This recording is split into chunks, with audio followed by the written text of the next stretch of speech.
नमस्कार विद्यार्थी मित्रांनो. तर आज आपण सहकारी संस्थेच्या सभेबाबतच्या कायदेशीर तरतुदी बघणार आहोत. सभासदाची पहिली सर्वसाधारण मंडळ सभा व त्यापुढील सर्वसाधारण सभाबाबतच्या कायदेशीर तरतुदी महाराष्ट्र सहकारी संस्था कायदा 1960 व नियम 1961 मध्ये दिलेले असून त्या खालीलप्रमाणे आहेत. त्यामध्ये 1 नंबर बघूया, सभेची सूचना. सभेची सूचना बघा. सहकारी कायद्यातील तरतुदीनुसार सहकारी संस्थेच्या सभासदाची सभा बोलविण्याचा अधिकार कार्यकारी समितीस असतो. विशिष्ट परिस्थितीत अशा सभा बोलविण्याचा अधिकार सभासद किंवा सहकारी निबंधकास प्राप्त होतो. अध्यक्षाच्या वतीने सचिव सभेची सूचना काढतो व तसेच सभासदांच्या सभेचे नाव, सभेचा दिनांक, वार, वेळ इत्यादी, स्थळ इत्यादींचा स्पष्ट उल्लेख असला पाहिजे. सभेची सूचना संस्थेकडे नोंदविलेल्या सभासदाच्या अधिकृत पत्त्यावर किमान 14 दिवस अगोदर लेखी स्वरूपात पाठवले पाहिजे. किमान 14 दिवस अगोदर त्यांना ती सूचना मिळाली पाहिजे. अधिमंडळाच्या विशेष सर्वसाधारण व व्यवस्थापन समितीच्या सभेची सूचना समितीतील सर्व सदस्यांना संस्थेच्या नियमानुसार योग्य मुदतीत म्हणजेच 7 दिवस अगोदर पाठवली पाहिजे. व्यवस्थापन समितीच्या सभेच्या पूर्वसूचनेची मुदतसुद्धा पोटनियमात नमूद केलेली असते. त्यानंतर दुसरा क्रमांक बघूया, सभेची कार्यक्रमपत्रिका. सभेची कार्यक्रमपत्रिका म्हणजे सभेमध्ये पार पाडायच्या विषयाची क्रमवार यादी असते. सभेच्या सूचनेबाबत सभेची कार्यक्रमपत्रिका पाठवली पाहिजे. सभेच्या अध्यक्षांची चर्चा करून सचिव कार्यक्रमपत्रिका तयार करतो. कार्यक्रमपत्रिकेवरून सभेत कोणकोणत्या विषयावर चर्चा होणार आहे याची सभासद व संचालकांना कल्पना येते. अध्यक्षाच्या पूर्वपरवानगीशिवाय कार्यक्रमपत्रिका बदल करता येत नाही. सभासद व संचालक मंडळाच्या सभेचे कामकाज योग्य प्रकारे पार पाडण्यास कार्यक्रमपत्रिका उपयुक्त ठरते. त्यानंतर तिसरा क्रमांक आहे, सभेची घनसंख्या. सभेचे कामकाज सुरू करण्यासाठी सभा वैध कायदेशीर ठरविण्यासाठी सभेला आवश्यक असणारी सभासदाची किमान उपस्थिती असणे म्हणजे काय तर घनसंख्या किंवा घनपूर्ती होय.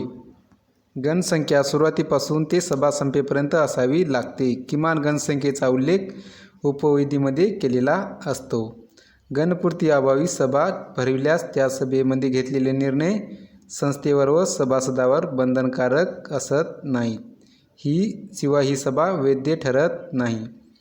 सभासदाच्या सर्वसाधारण सभासाठी एकूण सभासदाच्या 1/5 किंवा 25 सभासद ज्यापैकी जी कमी असेल ती घनसंख्या असेल तर व्यवस्थापन समितीच्या एकूण सदस्य संख्येच्या 1/3 किंवा 5 यापैकी जी कमी संख्या असेल ती घनसंख्या असते. सभेचे कामकाज सुरू होण्यापूर्वी अध्यक्षांनी पुरेशी घनसंख्या आहे की नाही हे पाहणे आवश्यक असते. सभेसाठी पुरेशी घनसंख्या नसल्यास सभा तहकूब केली जाते. 30 मिनिटे किंवा पोटनियमात दर्शवलेल्या वेळेपर्यंत वाट पाहण्यात येते. त्यानंतर सभा तहकूब करण्यात येते. त्यानंतर चौथा आहे, सभेचा अध्यक्ष. सहकारी कायद्यानुसार सहकारी संस्थेच्या होणाऱ्या प्रत्येक सभेला सभापती किंवा अध्यक्ष असावाच लागतो. सभेचा अध्यक्ष म्हणजे सभेचे नियंत्रण करण्यासाठी निवडलेला व्यक्ती होय. सहकारी कायद्यानुसार पात्र व्यक्ती सभेचा अध्यक्ष निवडला जातो. सहकारी संस्थेचे अध्यक्ष हे सर्वसाधारण सभेचे व व्यवस्थापन समितीच्या सभेचे अध्यक्ष असतात. अध्यक्षाच्या अनुपस्थितीत सहकारी संस्थेचे उपाध्यक्ष सभेचे अध्यक्षपद स्वीकारतात. दोघेही अनुपस्थित राहिल्यास उपस्थित संचालक मंडळातील ज्येष्ठ व्यक्तीची अध्यक्ष म्हणून निवड केली जाते व त्याच्या अध्यक्षतेखाली सभेचे कामकाज चालत असते. सभा रीतसर चालवण्याचे सर्व नियम पाळले जात आहे की नाही हे पाहण्याची जबाबदारी सभाध्यक्षावर असते. सभेचा अध्यक्ष विनयशील, नम्र, कायद्याचे ज्ञान, सुस्वभावी व समतोल वृत्ती इत्यादी गुणसंपन्न असणारी व्यक्ती असावी लागते. त्यानंतर आपण 5वा पॉईंट बघूया. मतदानाच्या पद्धती. सहकारी संस्थांच्या सभासदाच्या सभामध्ये कार्यक्रम पत्रिकेवरील विषयावर उपस्थित सदस्याचे मतदान घेऊन निर्णय घेतला जातो. सहकारी संस्थेच्या कायद्यातील कलम 27 व उपकलम 1 नुसार सभासदाने कितीही भागधारण केलेले तरीही त्याला एकापेक्षा जास्त मताचा अधिकार नसतो. सभेचा कल अजमावण्यासाठी प्रस्तावावर मतदान घेतले जाते. सहकारी संस्थांमध्ये प्रस्तावावर निर्णय घेण्यासाठी पुढील 3 मतदानाचा अवलंब केला जातो. त्यामध्ये हात वर करून किंवा त्यामध्ये गुप्त मतदान किंवा आवाजी मतदानानुसार मतदान एखाद्या विषयावर घेतलं जातं. त्यानंतर आपल्याला पुढं तरतूद बघायचं. सभेबाबतची 6वी, सभा तहकूब करणे किंवा पुढे ढकलणे. सहकारी संस्थेच्या सभेसाठी गणसंख्या आवश्यक असते.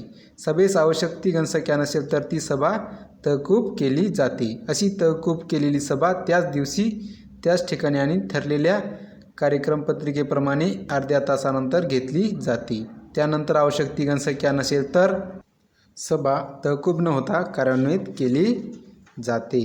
सभेचे कामकाज अपेक्षित वेळेपेक्षा जास्त वेळ लांबले किंवा कार्यक्रम पत्रिकेतील सर्व विषय अपेक्षित वेळेत संपले नाहीत तर अध्यक्ष सभागृहाच्या संमतीने सभा तहकूब करू शकतात. त्यासाठी सभा पुढील निश्चित किंवा अनिश्चित कालावधीसाठी पुढे ढकलली जाते.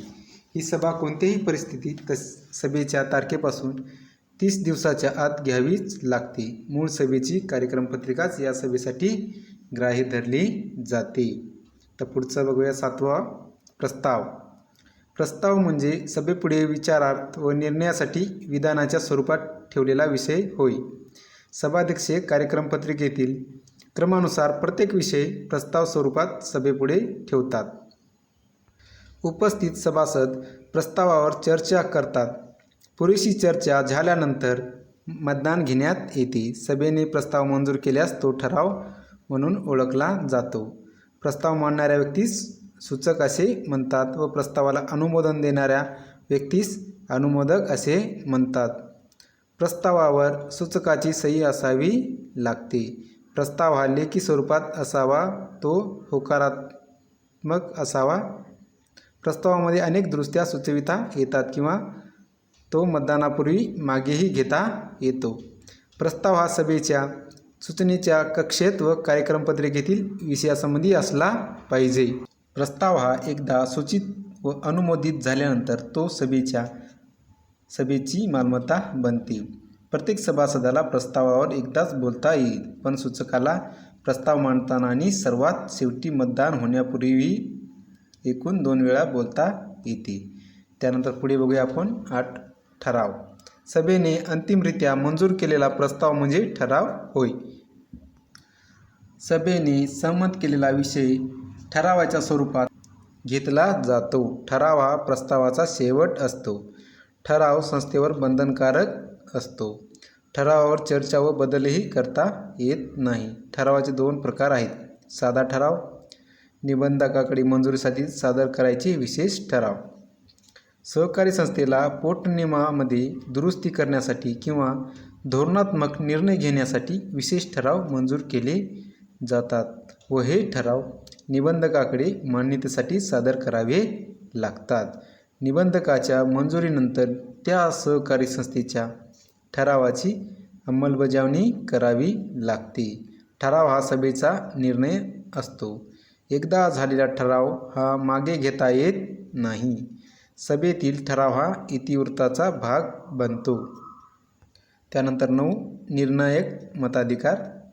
सभेमध्ये एखाद्या प्रस्तावावर समसमान मते पडल्यास सभेच्या अध्यक्षांना आपले निर्णायक मत देण्याचा अधिकार असतो. एखादा प्रश्न अनिर्णित राहू नये तसेच संस्थेच्या हिताचे निर्णय व्हावेत असा प्रयत्न अध्यक्ष करतो. तशी तरतूद नसेल तर अनेक महत्त्वाच्या परंतु विवाद्य बाबी अनिर्णित राहण्याचा धोका संभावतो. म्हणूनच कलम 27 उपकलम 1 नुसार अध्यक्षांना निर्णायक मत देण्याचा अधिकार देण्यात आलेला आहे. अध्यक्षाला सभेच्या सभासद या नात्याने प्रस्तावावर एक मत देता येते, मात्र प्रस्तावावर समसमान मते पडल्यास एक जादा मत देता येते, ज्याला निर्णायक मत असे म्हणतात. अशा प्रकारे अध्यक्षाला 2 मत देण्याचा अधिकार असतो. आणि शेवटचा बघूया सभेचे इतिवृत्त किंवा सभा वृत्तांत. सभेत झालेले कामकाज, संमत झालेले ठराव व घेण्यात आलेले निर्णय याची अधिकृत लेखी नोंद म्हणजे सभेचे इतिवृत्त होय. इतिवृत्तात सभा वृत्तांत किंवा सभेचे टिपण असेही म्हणतात. कोणत्याही सभेचे इतिवृत्त हे सभेत झालेल्या कामाचा व घेतलेल्या निर्णयाचा स्पष्ट, अधिकृत आणि विश्वसनीय लेखी पुरावा असतो. सहकार कायद्यानुसार सचिवाला सभासदाच्या सभा व व्यवस्थापन समितीच्या सभासाठी 2 स्वतंत्र इतिवृत्त वह्या ठेवाव्या लागतात. इतिवृत्तातील नोंदीची धोरणे ठरविण्यासाठी उपयोगी होते. सभेतील निर्णय व कामकाजाची खरी, स्पष्ट, निसंदिग्ध नोंद इतिवृत्तात केलेली पाहिजे. सभेच्या कार्यक्रमपत्रिकेवर इतिवृत्त कायम करणे हा विषय पहिल्या क्रमांकावर असतो. सभेमध्ये मागील सभेचे इतिवृत्त वाचण्यात येते. सचिवाला सभांना हजर राहून सभेची उपस्थिती, सभेत होणारे कामकाज, संमत झालेले ठराव इत्यादीची नोंद करावी लागते. सभेने घेतलेला निर्णय कायदेशीरदृष्ट्या संस्थेवर बंधनकारक असतात. इतिवृत्तातील मजकूर सभासदांना व संचालकांना पाहण्यासाठी खुला ठेवावा लागतो. इतिवृत्त कायम केल्याबद्दल इतिवृत्ताच्या शेवटी अध्यक्ष व सचिवाच्या सह्या असतात. सभा संपल्यापासून 30 दिवसाच्या आत सचिवाला इतिवृत्त लिहावे लागते. सभासदांनी मागणी केल्यास इतिवृत्ताची प्रत देणे बंधनकारक असते. सभेला हजर न राहणाऱ्या सभासदांना सभेतील कामकाजाची माहिती इतिवृत्तामुळे मिळते. मागील कोणत्याही सभेची इतिवृत्त मागण्याचा अधिकार असतो. इतिवृत्ताचे 2 प्रकार पडतात, वर्णनात्मक आणि ठरावात्मक. दोन्हीपैकी कोणत्याही एका पद्धतीने इतिवृत्त लिहिले जाते. इतिवृत्त हे संक्षिप्त आणि अचूक लिहिले पाहिजे. अशा प्रकारे आपण सहकारी संस्थेच्या सभेबाबतच्या कायदेशीर तरतुदी बघितलेल्या आहेत. त्यामध्ये एकूण 10 कायदेशीर तरतुदी आहेत. तर विद्यार्थी मित्रांनो, अशा प्रकारे आपण महाराष्ट्र सहकारी संस्था कायदा 1960 हे प्रकरण संपूर्ण अभ्यासलेले आहेत. त्यामध्ये आपण भांडवल उभारणीचे साधने, अंतर्गत साधने, बाह्य साधने बघितलेले आहेत. त्यानंतर आपण सहकारी संस्थेच्या सभा, त्यामध्ये सभासदाच्या सभा, संचालक मंडळ किंवा व्यवस्थापन समितीच्या सभा याचे सविस्तर अभ्यास केलेला आहे. तर अशा प्रकारे आपलं प्रकरण 4 इथे समाप्त